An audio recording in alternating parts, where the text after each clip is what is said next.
Welcome to Case Study Time with Professor Hoffman.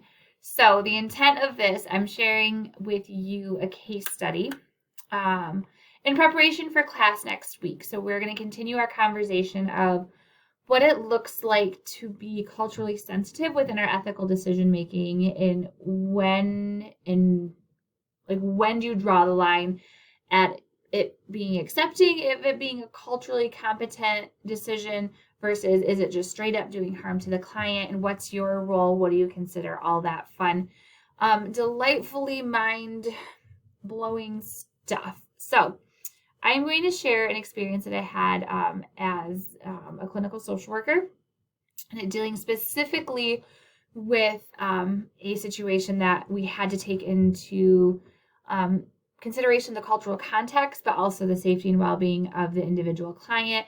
And what did that look like as far as our role? What did we overstep? Did we not overstep? I did change some minor details to protect the client and confidentiality, but the inherent story and situation is the same. So while listening to this, I want everyone to identify 2 or 3 follow-up questions or reflections that you have about the case, because we're going to talk about it in class next Monday. So this was a case where we were working in the community mental health department, and all of our clients were adults that had been diagnosed with a severe and persistent mental illness. So this particular client was from the country of Burundi. She was an immigrant here. And so she was here with her significant other. He also had come from Burundi. And so together they had established their life here. And together they had I think a 4-year-old daughter.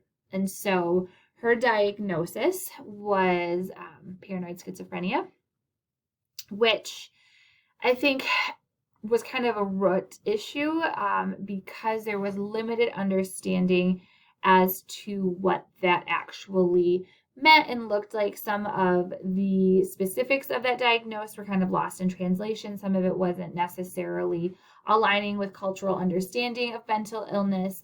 That often happens when when clients have a diagnosis of a psychotic disorder. There's not always necessarily words in a native language to explain fully what that means. And so this is a tangent, but a Haitian client that I worked with who also was diagnosed with paranoid schizophrenia and actually experienced auditory hallucinations, so hearing voices.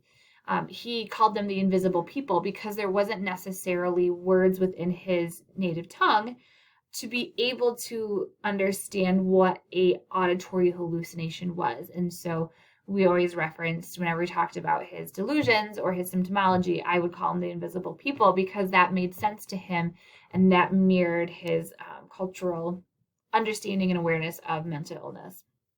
Anyways, that was a tangent. So that was also present in this client's case. And so when she was symptomatic, so unmedicated, she presented with symptoms of paranoia. There was a lot of impulsivity. There was a lot of mania and unmanaged behavior, so acting out, physical aggression. And so it was determined the best course of action was for her to be on psych medications to be able to manage the psychotic symptoms, because when she took the medication, her symptoms are managed. She was able to care for herself, for her daughter, and for her husband. And so what would happen when she'd go off her medication, she had physically assaulted her family members.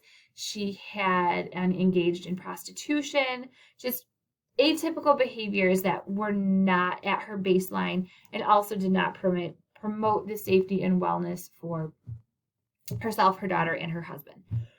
So one of the downsides to psychotropic medications is it's not necessarily safe for pregnancy. And so one of the cultural beliefs and one of her own personal values was that her purpose in the world was to be a mother and to create and carry life. And so she very much desired to be a mother again, and her partner, or her husband, wanted to become pregnant again. So they did not want her to be on psychotropic medications because they knew they had an awareness that that would not be beneficial for unborn child, and as well as some limited understanding around with psych medications. When you take them, your symptoms are managed, but it doesn't necessarily cure the symptoms. Just because they're not present does not mean they've gone away. And so there was some lack of understanding around, well, she's not showing symptoms because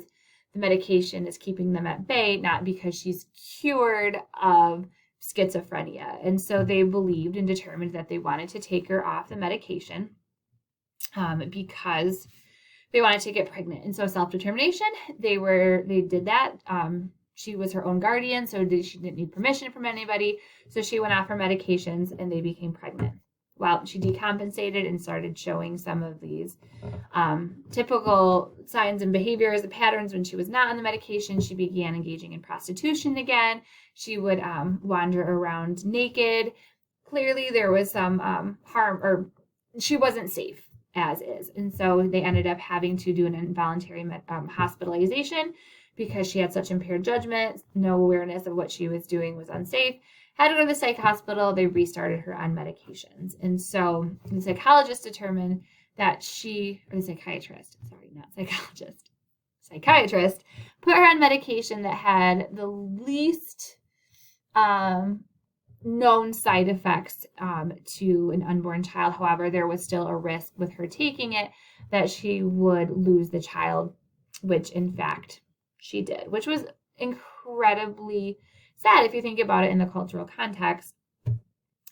She really truly desired to be a mother, and she was put on a medication that now we don't know for sure that it caused her to miscarry or to lose the child, but there was evidence to show taking that medication would result in loss of pregnancy. So she was no longer pregnant, obviously upset, wanted to get pregnant again, so stopped her medications, got pregnant again, and cycled into these patterns of behavior again. And so at this point, she then got hospitalized again at St. Mary's PMU, which is the psych med unit. So it's kind of, she was placed there because she was pregnant. So they were tending to her physical needs, but also to her psychiatric needs. At this point, I believe she was about 3 or 4 months into her pregnancy. So obviously at a viable point in the pregnancy, but also not near full term at all. So here was where our dilemma came in. The doctors, obviously we acknowledged that she could not stay at PMU the whole time because she would have been in a psychiatric hospital facility for 3-4 months, and just because, so their desire was for, the client and her husband's desire was for her to stay there through the duration of her pregnancy, because then she'd be in a safe environment, would not have to be on the psych meds. Her psych symptoms could be monitored and controlled in a controlled environment, and she'd be able to safely have the duration of her pregnancy. However, she was on Medicaid, and they're not going to pay for a 4-month hospitalization. And that's also as taking a bed from somebody who might have some acute symptoms that could just need to be managed and have them be discharged. So the hospital facility, PMU, just determined it was not an appropriate medical justification for the use of the bed. And so they had to come up with a discharge plan.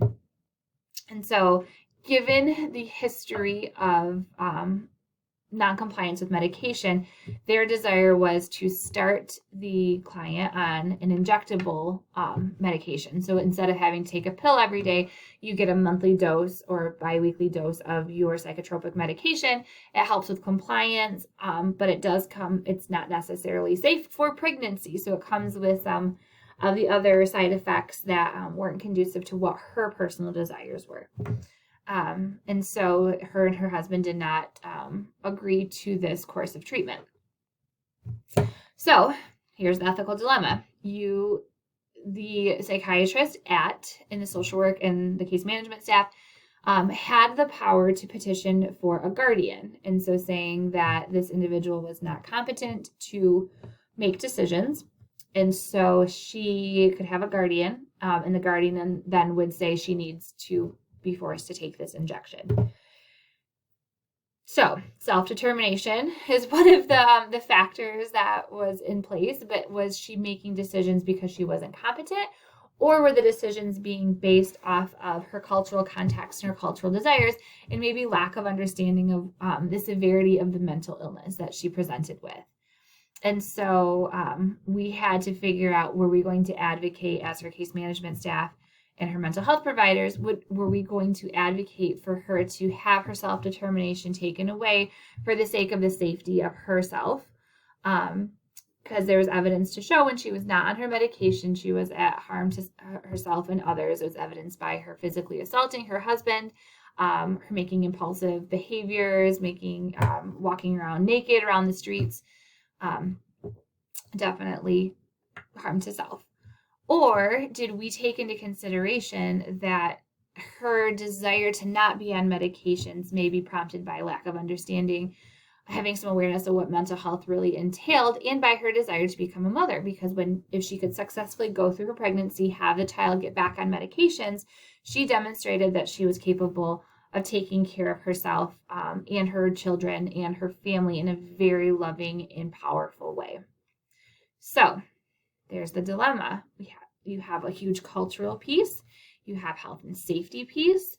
What do you do?